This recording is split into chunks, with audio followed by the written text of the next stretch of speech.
Sa part 4 at part 5 ng katibayan kung bakit dapat ilibing si President Marcos sa libingan ng mga bayani, pinag-usapan natin ang mga pinagsasabi ni Ricardo Jose sa University of the Philippines at paano niya binaluktot ang AFP regulations para sabihing hindi dapat ilibing si Marcos sa libingan ng mga bayani. Itong dadagdag natin na last part tungkol kay Ricardo Jose, malalaman niyo ng lubusan kung gaano kahayop ang utak nitong si Jose at gaano niya tinuturing ang mga veterano ng World War II.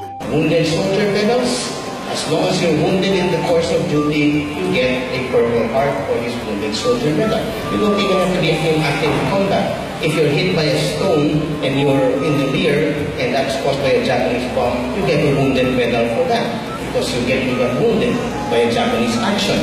There's nothing special about that.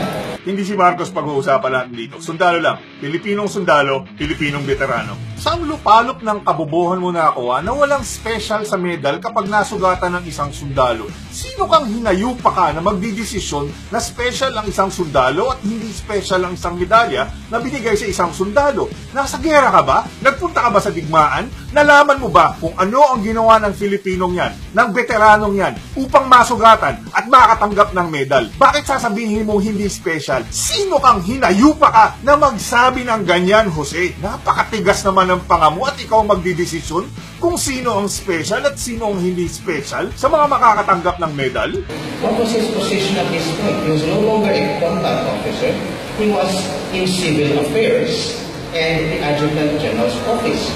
The Adjutant General is in charge of rosters, lists of names. It's an office job in the rear lines. So that makes one wonder what he was doing. Ganyang kaboboyang si Jose. Mismong siya magsasabi na nakasama si Marcos ng mga Amerikano at nakipaglaban si Marcos sa mga Hapon noong panahon ng gyera. Pero babawiin ni Jose, sasabihin walang masyadong nagawa si Marcos. Hindi naman ang punto dito kung may nagawa si Marcos o hindi. Hindi naman ang punto dito kung ano ang ginawa ni Marcos, kung kailan ginawa ni Marcos at saan ginawa ni Marcos. Ang punto natin dito, mismong si Jose. Dahil sa kabobohan niya, babaluktutin ang AFP regulations, ang AFP guidelines para sa libingan ng mga bayani para sabihin na hindi dapat ilibing si Marcos sa libingan ng mga bayani. Si Jose ang pinakamatalino raw sa mga expert na nagsasabi na hindi dapat ilibing si Marcos sa libingan ng mga bayani. Lahat ng mga anti-Marcos huhugot galing sa kabubuhan nila para magpausok upang hindi malibing si Marcos sa libingan ng mga bayani.